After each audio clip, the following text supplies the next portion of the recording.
السلام عليكم ورحمة الله وبركاته. أصحاب تقاليق ميركستا جوكتين سودا وهذا الشانل كيني حارمتا أنت عافيماتك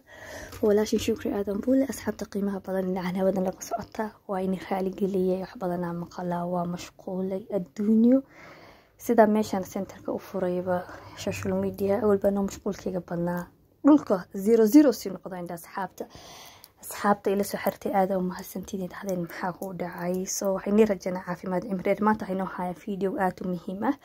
bahashan aad u fiican tahay horta dadka Soomaalida garanayna un badan u maleeyna gabdhaha wiili gabar way marsan kartaa waxyaalo badan oo fiican tahay flag seed la dhahaa dadka Nairobi jooga maamooyinka banana fadhiista gadanayn dhihi lahaa soo marka bahashan hadda wajigaaga nabaro ku dhibeen oo acne ku dhibay oo maxaa la dhahaa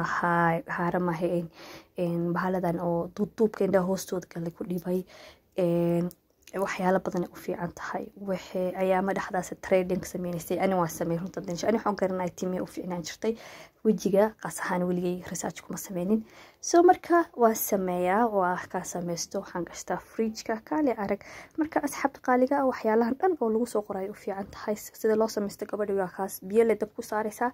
markii cabaar 2 ilaa 5 daqiiqo markay saarnaato ka dimisid hadaa rabtid mara ku xirnaysa waxaan mara ku mixito sideedan ku daaya hadhow iyadoo sideeda saas oo kale kugu soo baxaysa waxa soo baxay gel wax jijiida sida gabadha kale u jeedin wajiga marka ku massage gareynaysa ilaa 30 daqiiqo sugaysa 30 daqiiqo baad waa iska dhaqaysaa wajigaaga ويابي تونتي الأصحاب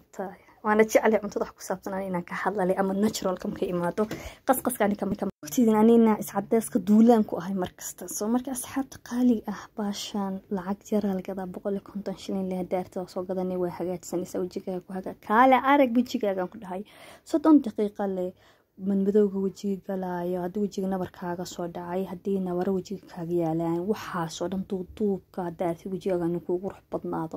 wax kasta flag seed lagu imaado dhaqaatiirtu inta way ka hadlayaan arkay soo ani xaasidada miim waqtigan dadkayga wax kasta fiican la jecelahay inagana bakhiilinaha noqonina la sheegaray dadkani dhahaya waa inoo markale video kale cusub insha Allah ila ka dhigo